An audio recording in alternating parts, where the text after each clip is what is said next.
The door to the Sweetwater Savings and Loan swung open so hard that the little bell above it didn't ring so much as scream, and every single person inside went utterly still. Jacob Townsend filled the doorframe the way a thunderstorm fills the sky, all dark intention and barely contained force. He was trail dusty, his jaw set like quarried granite, and his boots struck the polished floor with the measured cadence of a man who had already decided exactly how this was going to end.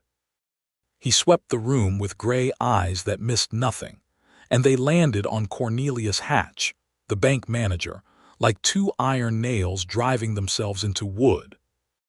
Delia Leland stood at the counter with her hands pressed flat against the oak surface, and her whole body had gone rigid with something between shame and desperation. She had been there for 20 minutes already, listening to Hatch explain in his slick, rehearsed voice that the note on her father's ranch was due in full by the end of the business day, that the grace period she had been promised verbally meant absolutely nothing without a signature on paper, and that the sheriff would ride out to the Leland property before sundown if she could not produce $462 before the clock on the wall struck 3. $462. To Delia Leland in the autumn of 1883, standing in Sweetwater, Texas, it might as well have been the national debt. She had not seen Jacob Townsend in 11 months, not since the night she told him they could not go on the way they were going, that it was not fair to him, that her family's troubles would only drag him under, that he deserved better than a woman who came with a mortgage and a dying father and a secret that could burn everything to the ground. She had watched his face shutter close that night the way a house gets boarded up before a hurricane, and she had told herself it was the right thing to do. She had told herself that so many times in the 11 months since that she had almost started to believe it. And now here he was. Jacob crossed the bank floor without looking at her.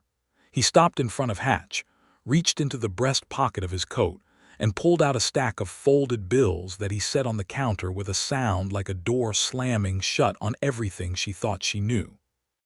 "Whatever she owes," he said, and his voice was quiet in the way that makes the hair on the back of your neck stand up, "consider it already settled."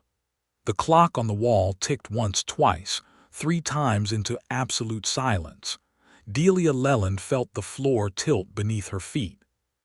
To understand what Jacob Townsend walking into that bank actually meant, you have to understand what the Leland Ranch looked like in the spring of 1882, which was the first time he ever laid eyes on Delia Leland, and what both of their lives looked like before the thing between them caught fire and burned everything it touched. Sweetwater, Texas in 1882 was not a town so much as it was a collection of stubborn ambitions arranged around a single main street. There was a general store, a livery, a barber shop that doubled as a dentist's office, a saloon that smelled of sawdust and bad decisions, the bank, the church, and the newspaper, the Sweetwater Gazette, which operated out of a building about the size of a generous closet. The railroad had been promised for 4 years and had not come, which meant that every rancher in Nolan County was dependent on cattle drives north to Abilene or east toward the newer stockyards, which was expensive, exhausting, and entirely at the mercy of weather and rustlers and the particular moods of the men driving the herds. Jacob Townsend had arrived in Nolan County 3 years before that spring, in 1879, with a small stake he'd inherited from a dead uncle, a reputation as a hard worker, and no romantic notions whatsoever about what building something from nothing actually cost a person. He had purchased 800 acres of dry, difficult land that most men had passed over, had built his house and his bunkhouse and his barn with his own hands and the hands of 2 hired men, had stocked his range with longhorns, and had spent 3 years turning stubbornness into something that almost resembled a working cattle operation. By 1882, he ran close to 300 head, had a line of credit at the Sweetwater Bank that was modest but solid, and was known throughout the county as a man of his word who did not talk much but, when he did, said exactly what he meant. He was 28 years old. He had never been in love. He had been too busy. Delia Leland was 24 in that spring of 1882, and she had spent every one of those years on the ranch her father, Samuel Leland, had built on land he had purchased during the brief boom years of the early 1870s. Samuel Leland was a good man and a decent rancher who had made two significant errors in his life. The first was taking on a land expansion loan in 1878 from Cornelius Hatch at an interest rate that looked reasonable when cattle prices were high and became suffocating when the market turned.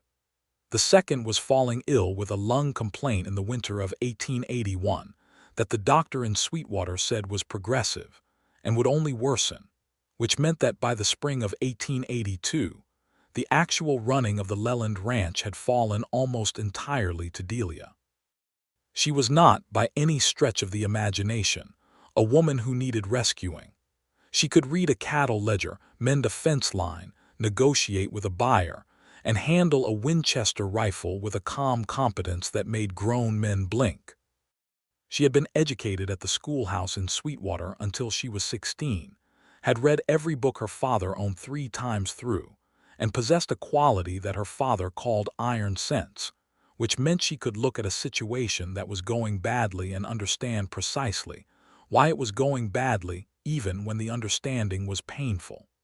The situation in the spring of 1882 was going very badly. The bank note her father had signed in 1878 had been renegotiated twice, each renegotiation somehow leaving the Lelands with a higher principal balance and a shorter horizon, and Delia was experienced enough with numbers to understand that Cornelius Hatch was not renegotiating those loans out of the goodness of his heart. He wanted the land. The Leland acreage sat adjacent to a water source that was one of the more reliable ones in the county, and land with reliable water in that part of Texas was worth considerably more than land without. She had known this.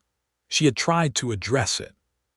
She had gone to the bank twice with proposals for restructuring the debt that were, she believed, fair and workable, and both times Hatch had smiled at her with the particular smile of a man who does not take seriously the person sitting across from him, and had shown her gently to the door.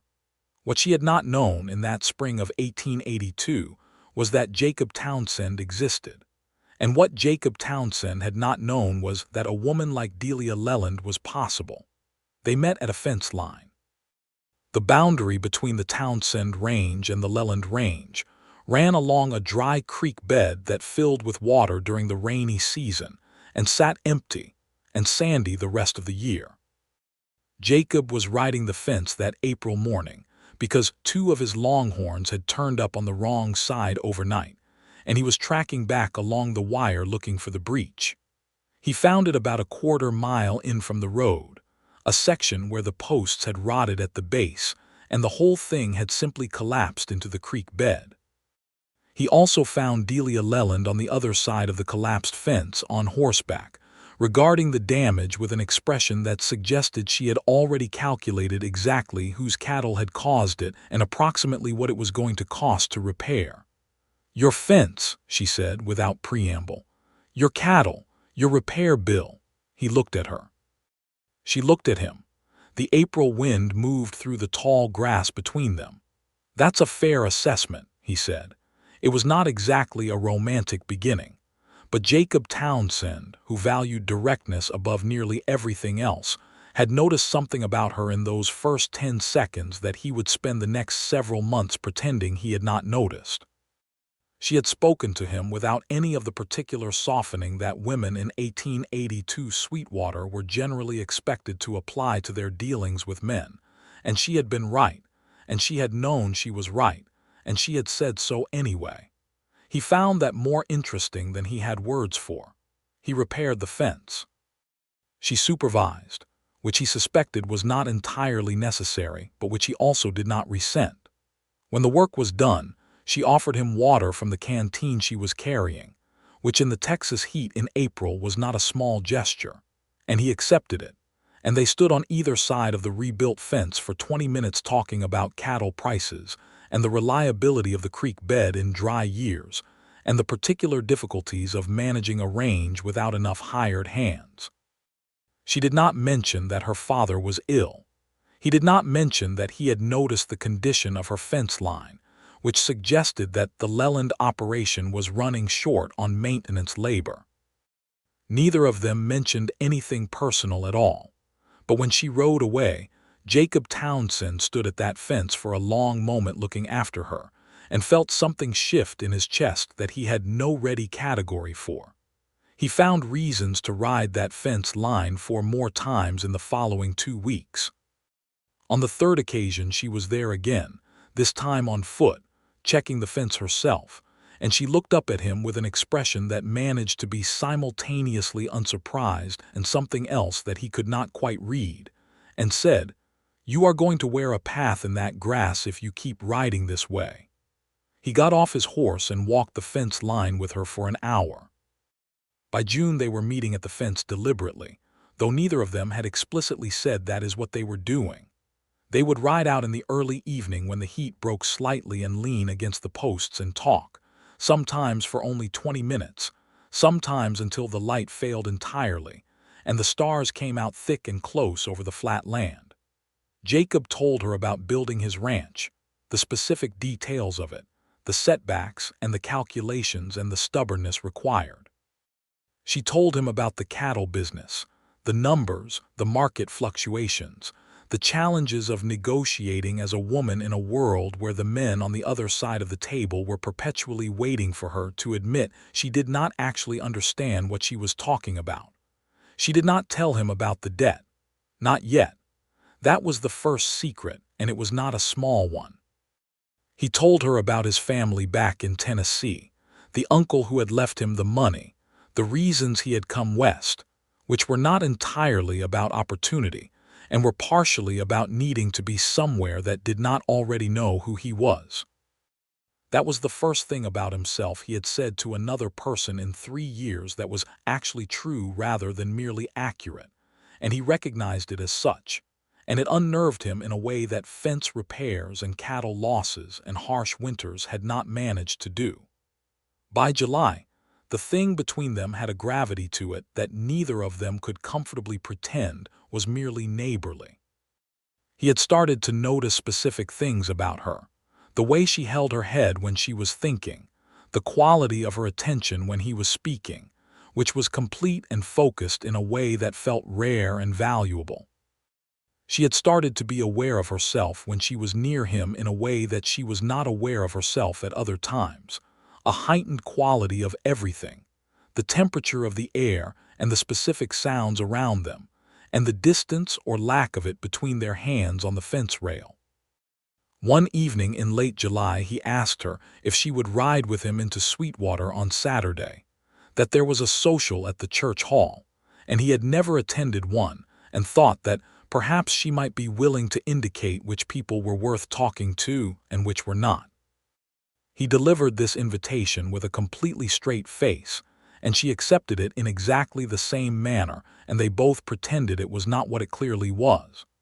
The social was where she first saw how Sweetwater regarded Jacob Townsend, which was with a complicated mixture of respect, slight wariness, and in some cases outright relief that he had come down from his ranch and into their society for once.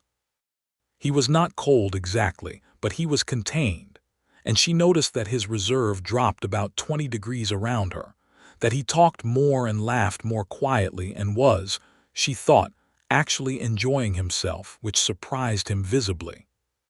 She danced with him once, a simple waltz that the fiddler knocked out with more enthusiasm than skill, and his hand at her waist was careful and warm, and when the song ended, he did not immediately move away. They stood in the middle of the church hall floor for a moment that stretched 3 seconds too long to be accidental, and she felt the thing between them sharpen into something that had an edge to it. He drove her home in his wagon under a sky full of stars, and they talked the whole way, and when he stopped the wagon at the gate to the Leland property, he looked at her for a long moment and said, "I would like to do this again." "Yes," she said. Just that and simply, and she climbed down from the wagon and went inside before she said anything more complicated. Through August and into September they were together in a way that Sweetwater noticed and remarked upon without either of them having made any declaration. He came to the Leland ranch twice a week. She came to the Townsend ranch once. She met his hired men, Pete and Carlos, who regarded her with the specific appreciation of men who had been watching their boss work himself into the ground for 3 years and were glad to see something enter his life that might give him a reason to stop. He met her father, Samuel, who was thinner than he had been in the spring but whose eyes were sharp and who shook Jacob's hand and then looked at him for a long moment and said, "You're a straight-talking man. I appreciate that." "I try to be," Jacob said. "Good," Samuel said. "My daughter deserves straight talking." It was the closest Samuel Leland ever came to giving his blessing, and Jacob understood it as such. He kissed her for the first time in September at the fence line where they had met in the evening, with the sky going orange and purple to the west and the dry grass rustling around them. It was not impulsive. Everything about Jacob Townsend was considered, and this was not an exception. He had looked at her and said, "I want to kiss you," with the same straightforward quality he brought to everything, and she had said, "Then do," and he had, and it was brief and careful and entirely world-altering in a way that she had not prepared for, even though she had, on some level, been expecting it for months. She went home that evening and sat in the kitchen after her father had gone to bed and put her hands flat on the table and tried to think clearly. She was falling in love with Jacob Townsend. That was simply a fact, available for examination in the same way that the debt on the ranch was a fact, and the state of her father's health was a fact. What was also a fact was that the bank note had been renegotiated a third time in August, and the new terms Hatch had offered were brutal, and she had signed because there was no alternative, and the total debt now sat at $462 with a balloon payment due at the end of the following year. She had not told Jacob any of this. She had told herself she was protecting him from a problem that was not his, that it was not right to let a man fall for a woman when the woman was standing in a financial hole that might swallow them both. But the real reason, the one she admitted only to herself in the kitchen that night, was fear. Not fear of losing the ranch, though that was real.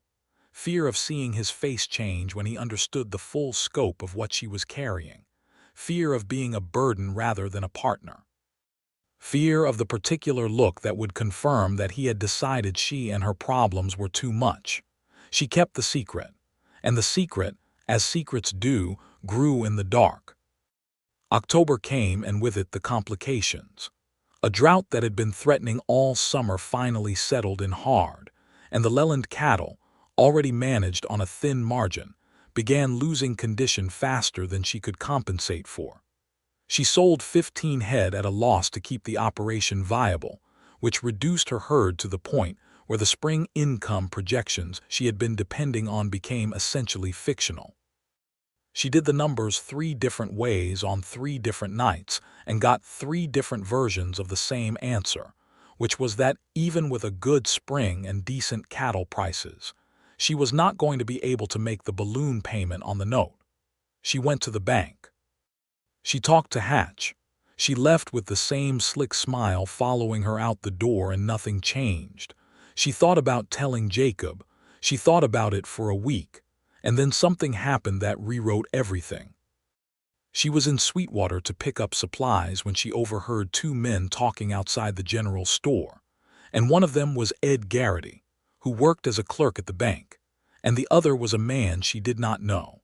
And what Garrity was saying was that Hatch had already drawn up the sale papers for the Leland water rights, that he had a buyer lined up from San Angelo, and that the foreclosure was a formality because the payment was going to be impossible to make, and Hatch had structured it that way deliberately.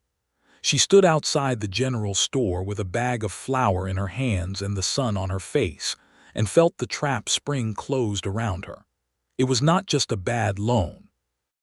It had been constructed to fail.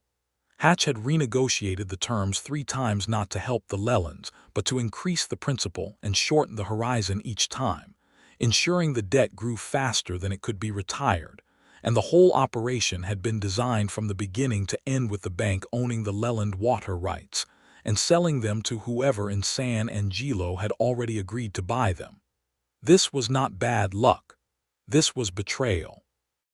This was a scheme that had been running against her family for 4 years, and her father had not seen it, and she had not seen it until it was too late to do much of anything about it. She drove home with the flower and she did not cry, because she had learned early that crying was a luxury that the person responsible for everything could not afford. She put the flower away, she checked on her father, she went over the numbers one more time, and she made a decision. She was not going to tell Jacob Townsend about any of this. She was not going to let what was happening to her family become his problem. And she was not going to let him invest himself more deeply in a future with her, when that future was being actively dismantled by a man in a bank 2 miles down the road. What she decided to do instead was the thing that would haunt her for 11 months. She rode to the Townsend ranch on a Tuesday evening, the last week of October, and she sat across from Jacob at his kitchen table where they had shared meals and conversation a dozen times.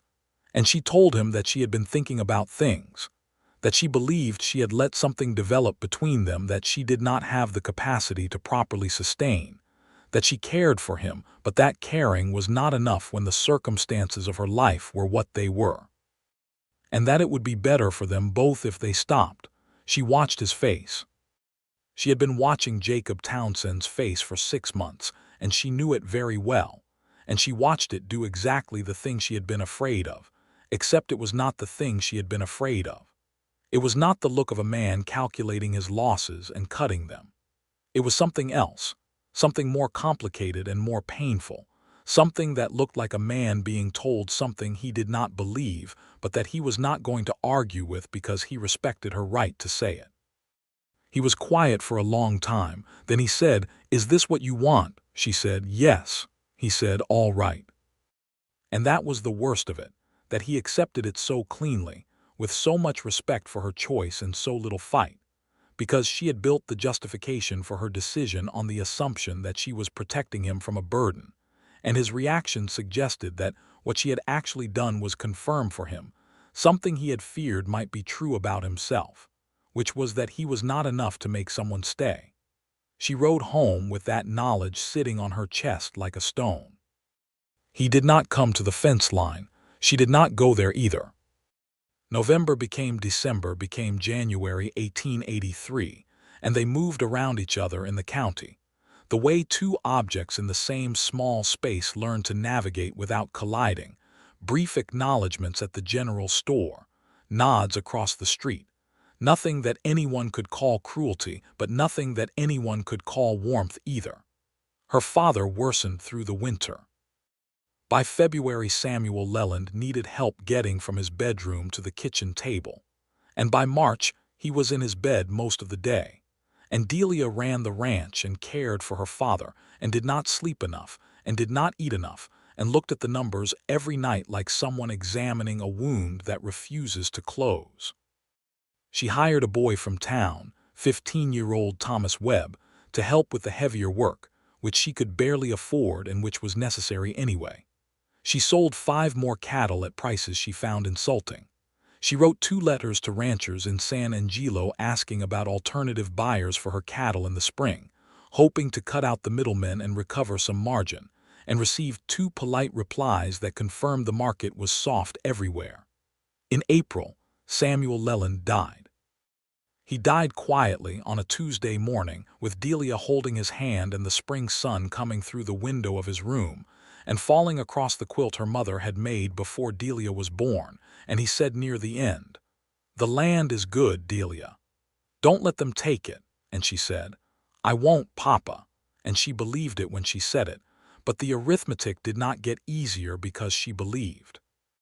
She buried him in the small plot behind the ranch house where her mother had been buried 12 years earlier, and Thomas Webb stood beside her at the grave with his hat in his hands, and the preacher came from Sweetwater and said the words, and she stood straight throughout and did not break until she was alone in the house that night. And then she sat at the kitchen table and put her head down on her arms and wept with a completeness and a privacy that her father would have recognized, because he had raised her. Word of Samuel Leland's death reached Jacob Townsend by way of Pete, who had heard it at the Sweetwater livery.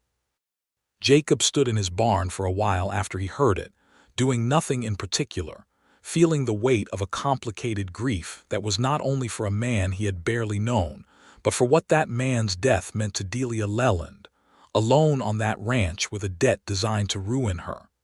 He did not go to the funeral. He understood that she did not want him there, and he respected that understanding even though it cost him.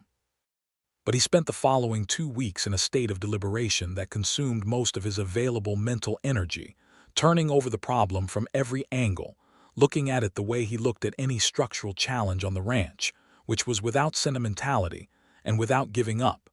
He knew about the debt, not from her, but from other sources. Pete had heard things. Carlos had a cousin who worked at a ranch neighboring the bank's foreclosure properties and knew Hatch's reputation. Jacob had been hearing pieces of the story for months and assembling them into a picture he did not like. He had a picture of a trap. A deliberate, calculated scheme built against a family that had not deserved it, and a woman running herself into the ground trying to outrun a race that had been rigged against her from the starting line. He spent May thinking. He spent June doing the kind of financial calculation that required looking honestly at everything he had built and asking what it was worth, both in terms of money and in terms of meaning. He had built the Townsend Ranch to be his life's work, and it was, but it was also just land and cattle and labor, and what it could not do, what no amount of work had managed to do in all the years he'd spent building it, was fill the particular silence that had been sitting in the center of his days since October. He rode his fence line in July and stood at the collapsed post where they had first met, which had been repaired so many times by now that it was essentially a new fence, and he looked at the Leland Range on the other side and made a decision. He went to Sweetwater. He went to the bank. He did the mathematics of what Delia Leland owed and what he had available, and he made sure the numbers worked, which required some careful arrangement of his resources, but not in the end the sacrifice of anything essential. His operation was solid enough. He had built it to be solid. He had built it. He now understood, in part because he had always known on some level that there would be a moment when what he had built would need to be more than enough for himself. He arranged the funds. He put the folded bills in the breast pocket of his coat. On a Wednesday morning in September 1883, he rode to Sweetwater.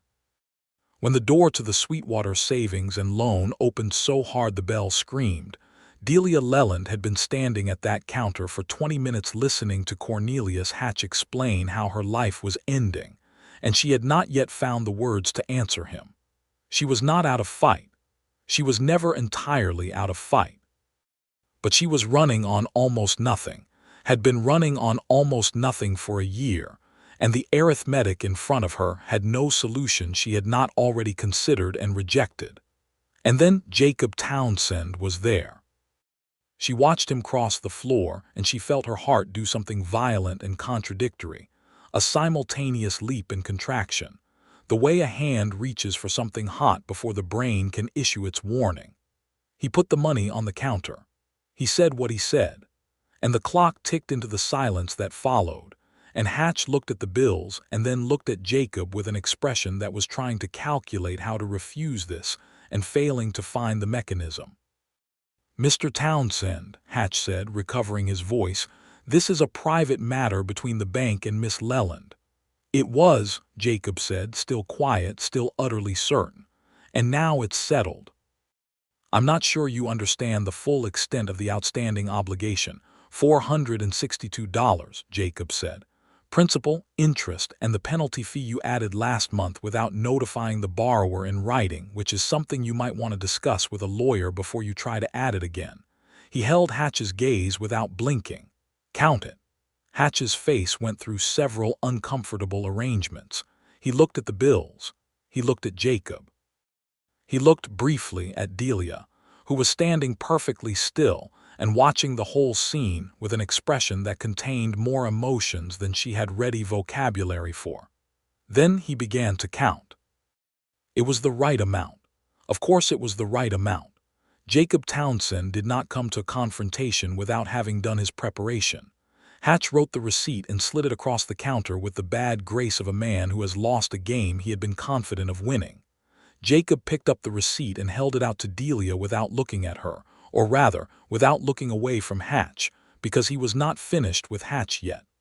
"The land title is clear," he said, and it was not a question. "The debt is paid," Hatch said. "I want to hear you say that the land title is clear, and that there are no remaining claims or encumbrances of any kind against the Leland property.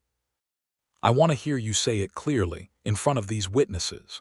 He gestured without turning his head at the two other customers who had been frozen in place throughout this entire transaction, and who were now wearing the expressions of people who had gone looking for a routine Wednesday morning at the bank and found something considerably more interesting.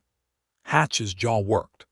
"The Leland land title is clear," he said, and he sounded like a man eating something that had been sitting in the sun too long. "No remaining claims or encumbrances." "Good," Jacob said. He picked up his hat from the counter where he had set it and turned around. And then he looked at Delia Leland for the first time since he had entered the building. She was looking at him. Her eyes were bright, and not in the way that suggested joy, in the way that suggested she was holding something back by force of will that was costing her considerably. Her chin was up, which was characteristic, and her hands were at her sides, which she had moved them to from the counter at some point during the confrontation, and she looked, he thought, like someone who had just been pulled from deep water and had not yet decided how to feel about the person who had done the pulling. "Come on," he said, very gently. "Let's get out of here." She walked out with him, and the bell above the door made its small, cheerful sound as they passed beneath it, and then they were on the main street of Sweetwater in the September morning with the sun already hot and the smell of horses and dust around them, and neither of them spoke for a moment that stretched itself out over the noise of the street. "Jacob," she said. "You don't have to say anything right now," he said. "I have to say something," she said. "I have to say quite a lot of things. She stopped. "Why did you do that?" He looked at her steadily. "You know why. I told you." She stopped again. "I told you last October that I couldn't." "You told me something last October," he said. "You told me the conclusion without the evidence. I've been sitting with that for 11 months, and I have a fairly clear picture now of what the evidence actually was, and it does not change the conclusion in the way you thought it would." She looked at him for a long moment. A wagon rattled past on the street. Somewhere down the block, someone was shouting amiably at someone else. The whole ordinary business of Sweetwater on a Wednesday morning proceeded around them with complete indifference to the conversation happening on the sidewalk in front of the bank. "You could have told me," he said. "About the debt, about all of it. I would have." "I know," she said, and her voice was unsteady in a way that she immediately controlled. "I know you would have. That was part of the problem." He went quiet, working through what she had just said. Then slowly he understood it. "You were afraid of needing me," he said. "I was afraid of what would happen to you if I needed you," she said. "There is a difference." He thought about this for a long moment.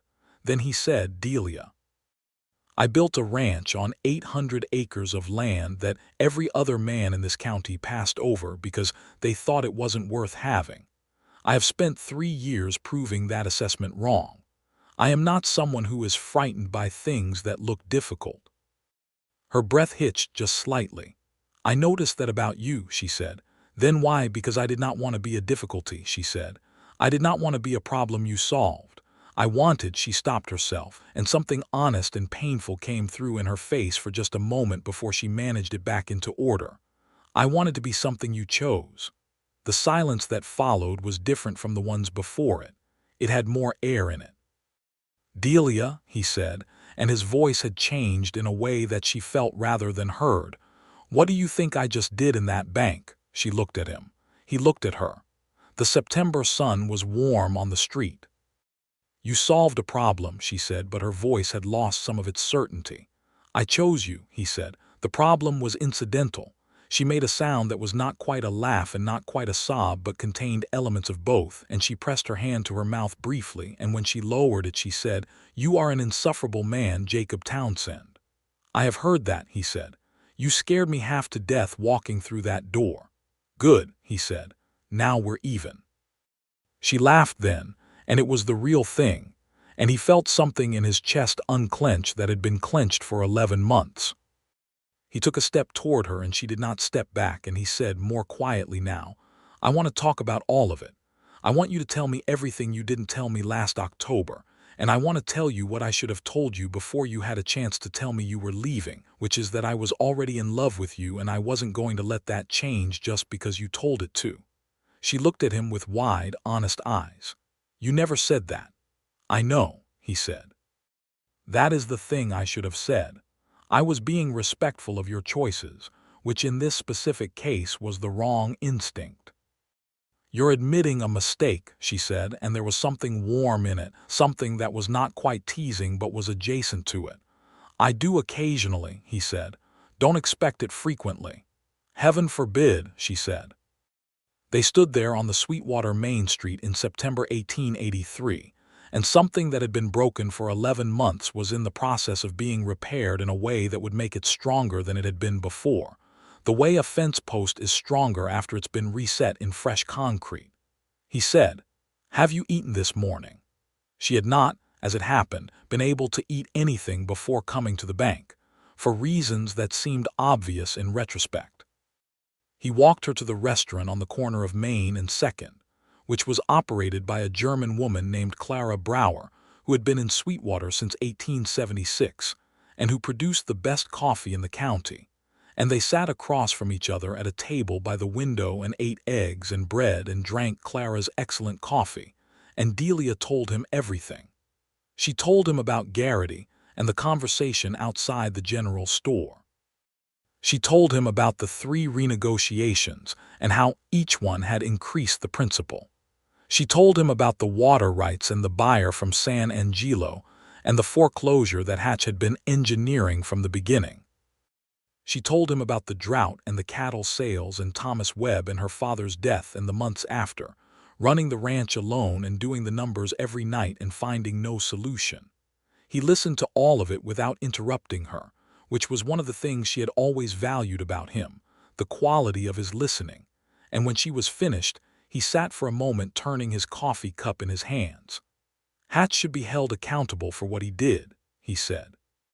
"Structuring loans deliberately to fail is not ethical and there may be legal remedies."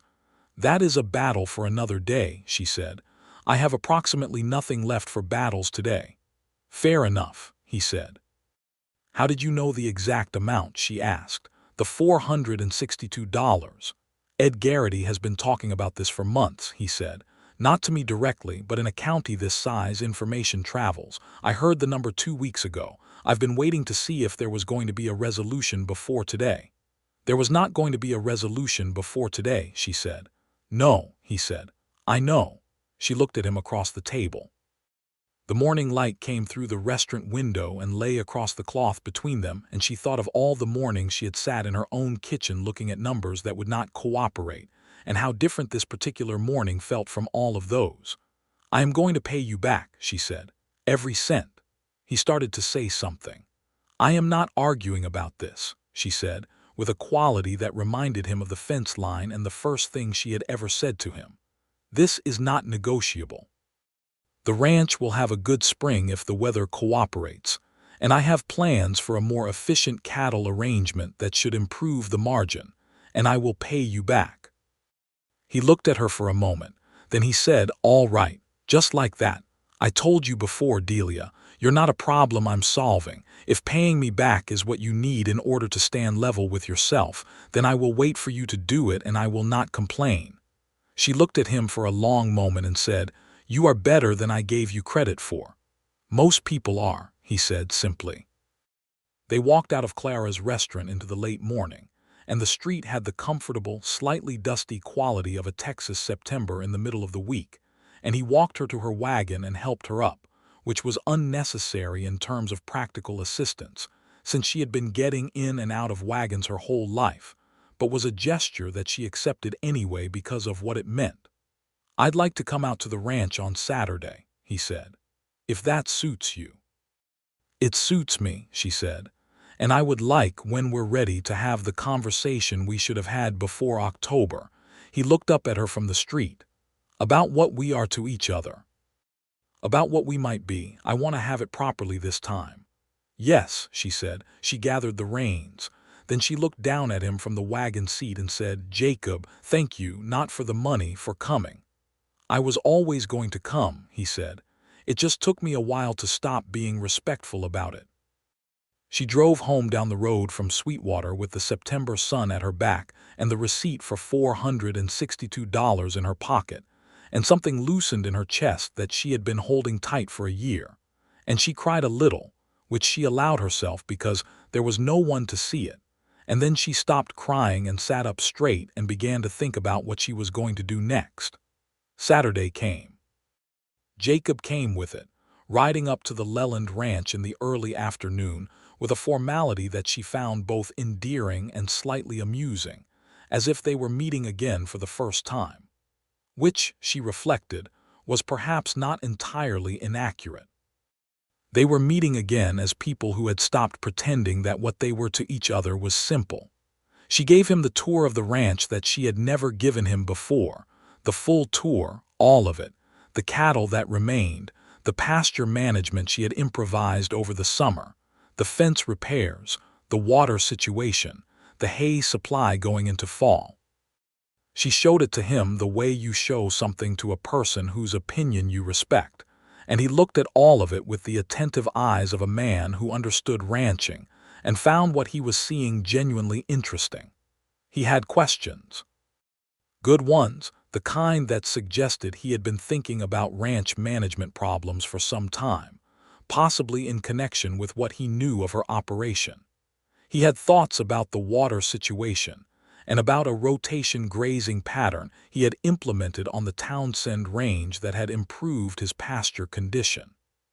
She had questions back about his cattle breeding decisions and the specific suppliers he used, and the afternoon moved through them quickly and productively.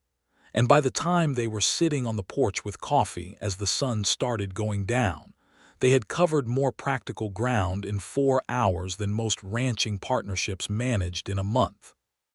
It was Thomas Webb who broke the comfortable working rhythm of the afternoon by appearing at the corner of the house and saying that one of the heifers near the south pasture looked like she might be trying to calve and was having some trouble with it.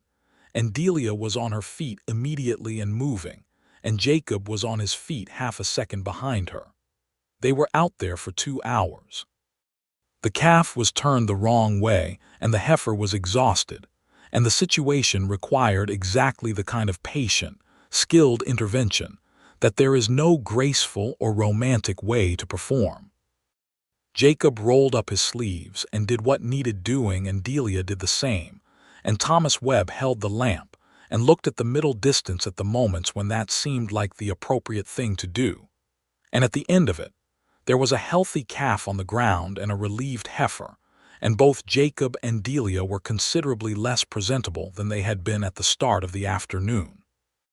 They stood in the pasture in the dark with the lamp casting a warm circle around them, and looked at the calf getting its legs under it. And Delia laughed, a full genuine laugh that he had not heard enough of in the months before October, and had spent the months after missing acutely. "Not quite the afternoon I had planned," she said. "I thought it was a fine afternoon," he said. She looked at him in the lamplight, standing in the pasture with his shirt sleeves rolled up and his expression satisfied in the way that competent people's expressions are satisfied after a problem has been well handled, and she thought that there was nowhere in the world she would rather be standing than exactly here. "Jacob," she said. "Yes," he said, and it was not a response to a question.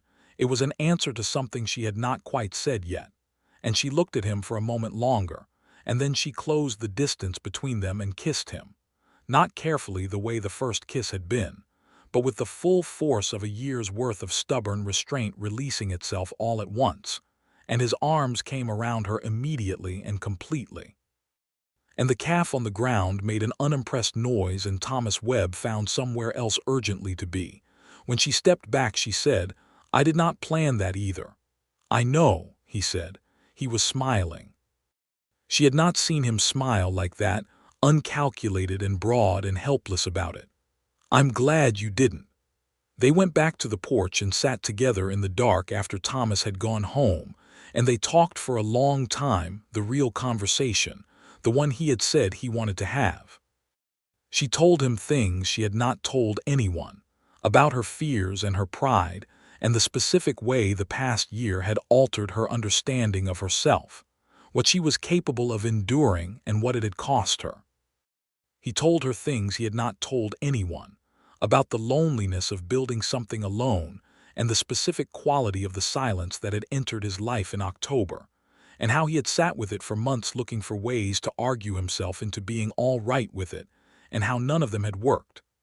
"I want to ask you something," he said, eventually, when the stars were fully out overhead and the night sounds of the ranch had settled into their rhythmic patterns. "And I want you to know before I ask it that the answer is not required to be yes, and that I will not be offended if it isn't." "All right," she said. "I would like you to consider marrying me," he said. "Not immediately. Not as a solution to anything, but as a thing that you might want when you're ready and when it feels like the right step and not a desperate one." She was quiet for a moment. "That is a remarkably careful proposal," she said. "I've been practicing it," he said. "Since when?" "July," he said. "I've known since July what I wanted to ask you." She looked at the stars for a moment. Then she said, "I need you to understand something about me, Jacob. I need you to understand that I am not going to become someone different just because I'm married to you. I'm still going to run my ranch. I'm still going to have opinions about things that you might disagree with. I'm still going to be the person who told you at the fence line that it was your cattle and your repair bill. That is one of the primary reasons I want to marry you," he said. She looked at him. He looked back at her with the absolute steadiness that she had come to understand was not stubbornness but something more considered, a quality of having thought something through entirely and arrived at a certainty that did not require defending. "Yes," she said, "when I'm ready, and not as a solution to anything." He reached over and took her hand in the dark, and that was that. What followed was not seamless. Nothing in the real world is seamless, and the particular world of Nolin County, Texas in the fall of 1883 had several complications still pending that did not simply dissolve because a debt had been paid and a couple had found their way back to each other. The most immediate of these was Cornelius Hatch, who had lost his scheme against the Leland property, but who was not, by nature, someone who accepted reversals gracefully. Jacob had been serious about the potential legal accountability, and he spent the following weeks having conversations with two men in town who had had their own dealings with Hatch's loan practices, and with the county judge, a methodical man named Horace Prentice, who had his own reasons for taking an interest in lending practices in his county. It turned out that the Leland family was not the only one. There were three other ranching families who had been subjected to variations of the same scheme: loan renegotiations that increased principal, penalty fees added without written notification, appraisals conducted by Hatch's own associates that undervalued properties to justify foreclosure terms. One of those families, the Garcias, who ran a small operation south of town, had already lost their land, and their situation was a painful example of what happened when the scheme ran to completion. Jacob organized these families. He was not a natural political operator, but he was a thorough one, and the case he helped assemble and present to Judge Prentice was detailed and documented, supported by letters and ledger records and the testimony of Garrity, who turned out to have a conscience that had been troubling him for 2 years and who, once offered an opportunity to do something about it, spoke with considerable specificity about Hatch's methods. Hatch was removed from his position at the bank in November 1883 and faced a civil proceeding in the county court in the spring of 1884. It was not a criminal proceeding, because the legal mechanisms for criminal banking fraud in Texas in 1883 were less robust than they should have been. But the civil judgment that came down was substantial and required Hatch to compensate several of the affected families and pay significant court costs. The Garcia family's land was not restored, which was the injustice that lingered, but the judgment included a damages payment to them that allowed Martin Garcia to purchase new acreage the following year, which was not justice exactly, but was closer to it than they had expected. Delia had been instrumental in the case. She was the one who had first understood the full shape of Hatch's scheme, and her testimony about the 3 renegotiations, delivered with the crisp precision of someone who kept excellent records and did not allow her personal feelings about the situation to muddy her account of the facts, was considered by Judge Prentice to be among the most useful evidence presented. She sat in that courtroom and spoke clearly and directly, and looked at Hatch across the room without flinching, and Jacob sat in the gallery and watched her, and thought that he had never in his life been more certain about any decision he had ever made. In the winter of 1883, with the legal proceedings underway and the ranch secured, Delia began the business of putting the Leland operation onto a better footing. She had plans, real ones, developed over the months of the drought and the sleepless number-running nights, and now that the threat of imminent foreclosure was gone, she could actually implement them. She restructured her grazing rotation, following the method Jacob had described. She negotiated a direct arrangement with a stockyard buyer from Abilene that cut out 2 layers of middleman cost. She hired a second permanent hand, a man named Augustine Reyes who had worked cattle for 20 years and who brought a practical knowledge of the land that proved invaluable. Jacob was present for much of this, not as the person doing it, but as the person she thought out loud with, argued through decisions with, consulted when the numbers looked uncertain. They were equal in the way she had said she needed them to be, and he had meant what he said about finding that equality not a compromise but a condition. He was good with numbers and with operational planning, and she was good with the human element of managing a ranch, the relationships with hands and buyers and neighbors that were in some ways more important than the accounting, and together they were considerably better than either was alone. The practical partnership deepened what was already between them in ways that felt more solid than the romance of the spring and summer of 1882 had felt, beautiful as that had been. This was different. This was 2 people who had been through difficult things separately and were choosing to face difficult things together, and the choice was conscious and considered and made with full information, which was what Delia had needed it to be. They married in February 1884. The wedding was at the Sweetwater church, small and simply done, because neither of them had any appetite for elaborate ceremony. Delia wore a dress she had made herself from ivory wool, practical enough to be warm in the February air, but cut with a care that made Clara Brower, who attended the wedding and sat in the front pew, reach for her handkerchief.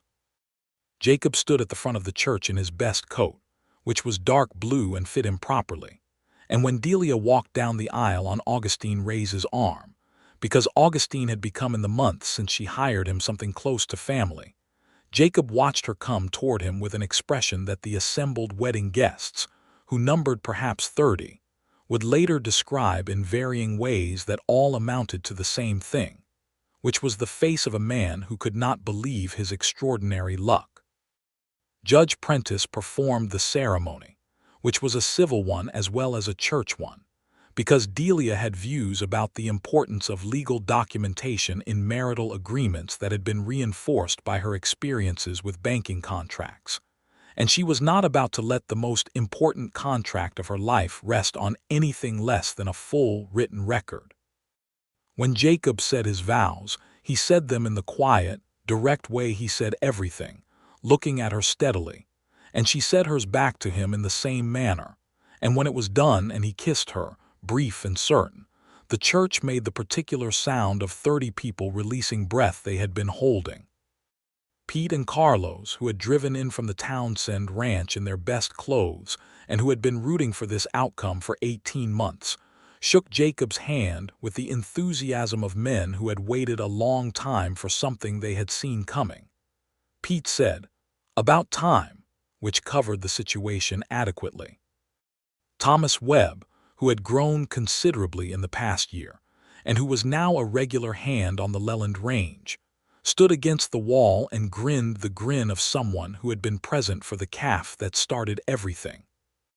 Clara Brower provided the wedding supper at her restaurant, a substantial meal that people in Sweetwater talked about warmly for months afterward, and there was dancing in the church hall after, and Jacob danced with his wife twice and watched her dance with other people the rest of the time, and felt something that had no clean single word for it, but that contained joy and gratitude, and the specific piece of a man who has arrived somewhere he did not know he was heading until he got there. The spring of 1884 was good. The weather cooperated, which was never guaranteed in Texas but was deeply welcome after the drought, and the renegotiated cattle arrangement Delia had put in place delivered exactly the improved margin she had projected, which meant that by June she sat down with Jacob at the kitchen table of the Leland ranch house, which had become their ranch house, the house where they had decided to live while they considered what to do with the Townsend house and land, and pushed a stack of bills across the table to him. "That," she said, "is $462. He looked at the money, then he looked at her. "Delia." "We established that this was not negotiable," she said, with the fence-line quality in her voice that he had loved from the very beginning. He looked at her for a long moment. Then he picked up the money and counted it, not because he doubted her arithmetic, but because he understood that the counting was part of what she needed him to do, that the ritual of the transaction mattered as much as the transaction itself. The act of paying it back fully and in cash was her way of standing level with herself, as he had understood it would be. He counted it and set it down. "Paid in full," he said. She let out a breath. "Good. What would you like to do about the Townsend land?" he asked. Because that had been the practical question hanging between them since the wedding, what to do with his 800 acres and his house now that they were operating the Leland Ranch as their primary base. "I think," she said carefully, "that we should think about expanding." "Expanding how?" "The two properties together are nearly 1,500 acres, she said. "That's a very different scale of operation from either one alone. The water on this property and the pasture on yours could be managed as a single range. Pete and Carlos are better hands than anything I could hire independently. Augustine knows this land as well as anyone alive." She paused. "I think we should join them." He considered this. "That's a significant decision. I know, you've been running the numbers on it." "For 2 months," she said. He was quiet for a moment, looking at her across the table where they had sat so many evenings now, the solid, functional table in the kitchen of the house where she had grown up, and where her father had said straight talking was what she deserved, and where she had stayed up night after night looking at numbers that would not cooperate until the morning she walked into the bank and her life changed at the sound of a door. "Show me the numbers," he said. She pulled out the ledger she had been keeping and they went through it together, side by side at the table, talking through the projections and the infrastructure costs and the logistics of joining two operations that had been run independently. And it was the kind of conversation that would have been incomprehensible to either of them 5 years earlier, and that was, now, simply the natural texture of their days together. The numbers were good. The expanded operation made sense on every level. By fall of 1884, they had formally joined the two ranches into a single entity, the Townsend Leland spread, under a legal structure that Delia had insisted on drafting with a lawyer from Abilene who came out to Sweetwater for the purpose, a structure that protected both their interests equally, and that set out the terms of their partnership in the kind of clear, documented language that she had learned the hard way was the only language that held. Pete and Carlos moved their bunkhouse operations to the Leland barn, which was larger. Augustine stayed in his existing arrangement, and took on additional responsibilities. Thomas Webb, who was now 17 and growing into a capable hand, worked regularly on both sides of the former property boundary. The fence line where Jacob and Delia had met, where they had talked through so many evenings, where the first kiss had happened, was left standing, but the gate in it was never closed. In the winter of 1884, Delia told Jacob she was expecting a child. She told him at the kitchen table on a Thursday evening, simply watching his face. His face did something that she had never seen it do before, a complete and unguarded astonishment that softened immediately into something that had no performance in it at all. He sat very still for a moment and then said in a voice that was not entirely even, "Are you all right?" "I'm perfectly well," she said. "It's early yet." "What do you need?" he said. "Tell me what you need." "I need you to stop looking at me like I'm made of blown glass," she said. "I'm not fragile." "I know you're not fragile," he said. "That is not what this face means." "What does it mean?" He looked at her across the table for a moment. "It means I am very happy," he said, "and slightly terrified, and that I think you are the most remarkable person I have ever known." "In that case," she said, "you can keep the face." Their son was born in August of 1885, in the heat of the summer, with the doctor from Sweetwater in attendance and Jacob in the house in a state of contained anxiety that Pete, who was waiting outside with Carlos and Augustine and Thomas, would later describe as the closest he had ever seen Jacob Townsend come to pacing. The baby was healthy and loud, and had, from the first hour, an expression of determined assessment that Delia recognized with a feeling of profound familiarity. They named him Samuel for her father. Jacob had suggested it without knowing that she had been wanting to suggest it herself, and when he said it, she looked at him for a moment and then nodded, quickly, and they did not discuss it further because the brevity of the moment contained everything that needed to be said about the man who had built the land they were raising their son on, and who had asked only that they not let anyone take it. Samuel Townsend grew up on 1,500 acres of well-managed Texas ranch land, in a house where his mother ran the books and negotiated with buyers, and handled a rifle with clean accuracy, and where his father built and repaired and planned, and told you exactly what he thought about things in as few words as possible, and where the two of them sat at the kitchen table most evenings going over the ledger, or talking through whatever needed talking through with the ease of two people who had learned to trust each other's thinking completely. Sweetwater grew around them through the rest of the decade. The railroad came finally in 1886, which changed everything about the economics of ranching in Nolin County, and the Townsend Leland operation, with Delia's direct buyer relationships and Jacob's infrastructure, was better positioned than most to take advantage of it. They were not the wealthiest ranchers in the county, but they were among the most stable, which in the long run proved more valuable. Cornelius Hatch left Sweetwater after the civil judgment against him, and was not heard from again in any context that anyone in the county found necessary to report. The bank was taken over by a man from Dallas named Fletcher who had, apparently, heard about Hatch's methods, and went out of his way in his early months in Sweetwater to demonstrate that he operated differently. He came to call on Delia and Jacob in the fall of 1884, hat in hand, with the specific awkwardness of a man trying to rehabilitate an institution's reputation, and Delia received him with polite civility, and Jacob offered him coffee, and they discussed banking practices for an hour with a frankness that Fletcher found slightly alarming and ultimately useful. The Garcia family, Martin and his wife Alina and their 4 children, had purchased new land south of town with the damages from the Hatch judgment, and by 1885 their operation was on its feet again, smaller than before but sound.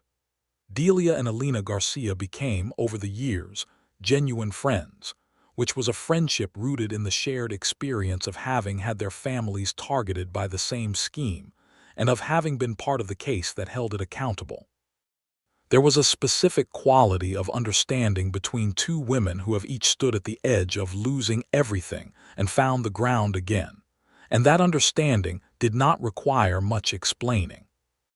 On a Sunday afternoon in the early spring of 1887, Delia and Jacob were sitting on the porch of the ranch house with Samuel, who was a year and a half and had recently discovered that he could get from the porch steps to the gate with impressive speed if his parents were not paying sufficient attention, and they were discussing something.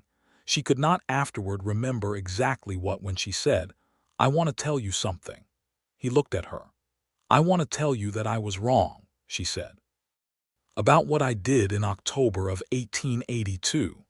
I made the decision I made because I thought I was protecting you, and I was wrong about what protection meant. What I was actually doing was making a unilateral decision about what you could and couldn't handle, and that was not respect, that was the opposite of it.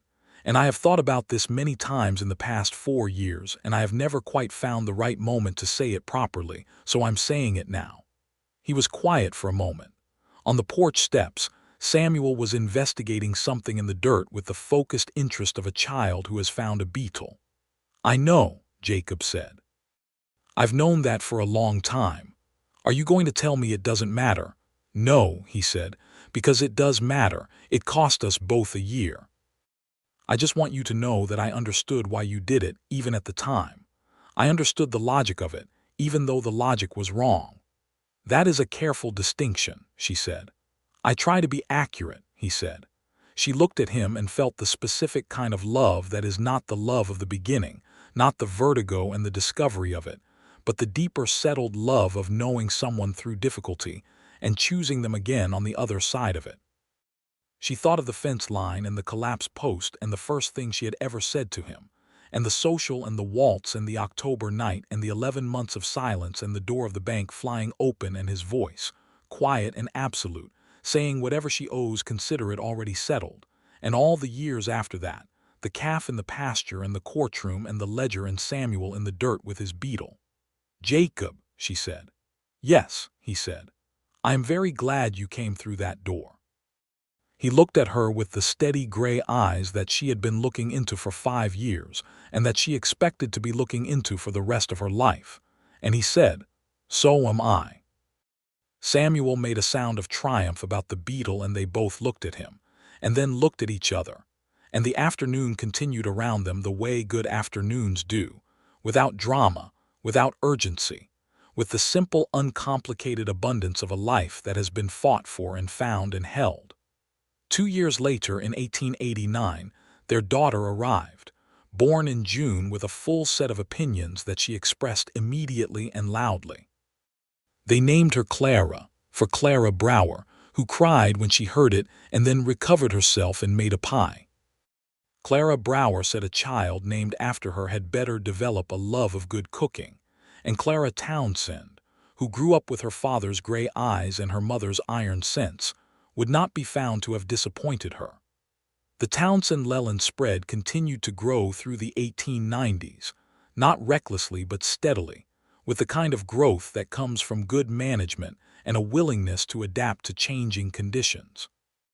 The railroad had opened new markets and Jacob and Delia moved into them thoughtfully, diversifying the operation beyond pure cattle to include some grain farming on the better-watered acres near the creek, which proved to be a sensible decision when cattle prices softened in the mid-1890s. They got through the difficult years without significant loss because they had built their operation to be resilient rather than merely profitable, which was Delia's philosophy of ranching and which Jacob had made his own. Samuel grew up and learned the ranch from both his parents equally, which meant he could run a cattle operation and read a balance sheet with equal confidence by the time he was 14. He was a quiet boy, thoughtful in the way of his father, with a streak of direct, unhesitating honesty that his mother found deeply recognizable.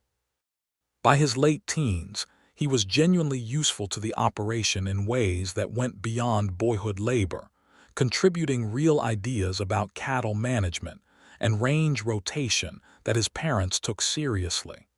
Clara was the opposite of quiet. She had views about everything and shared them without hesitation.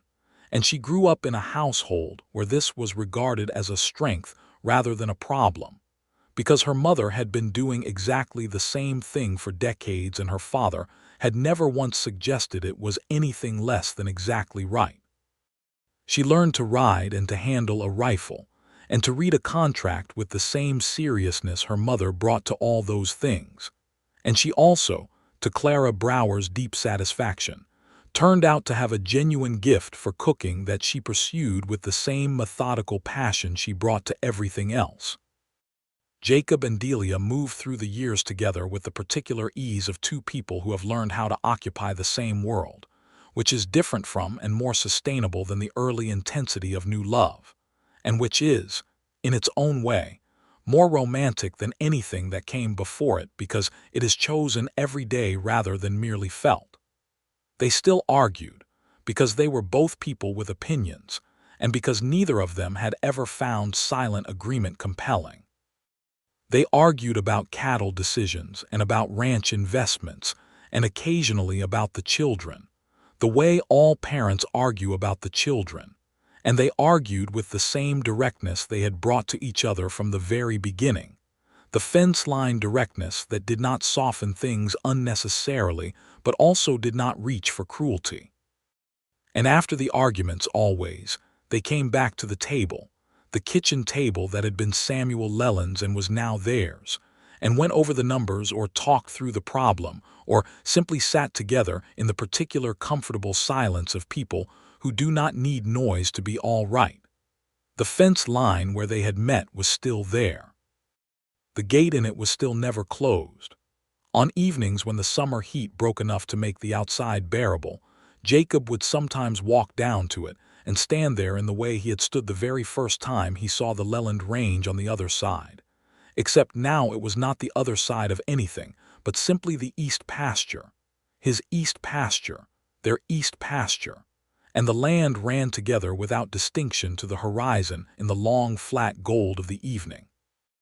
Delia would sometimes come and find him there, because she always knew where he was in the way that comes from years of paying attention, and she would stand beside him and look at the same thing he was looking at, and they did not always talk. Sometimes they just stood there together at the old fence line with the Texas evening around them and everything they had built behind them and ahead, and that was enough. That was, in fact, considerably more than enough. That was everything. What had begun as a calculated scheme to take a widow's land and sell off its water rights to a buyer in San Angelo had instead, through the agency of a man who walked through a bank door with the exact right words and the exact right money and more than 4 years of waiting for the right moment, become something that Cornelius Hatch had not planned for and could not have predicted, which was a life. Not a small one, not a quiet one. A life built on 1,500 acres of well-managed Texas land with a solid house and a working partnership and 2 children, and a gate and a fence that was never closed, and the absolute iron certainty, shared between 2 people who had both made mistakes and corrected them and come through to the other side, that whatever came next, they were going to face it the same way Jacob Townsend had walked into the Sweetwater savings and loan on that September morning in 1883. Directly. Completely. Without apology, and already decided,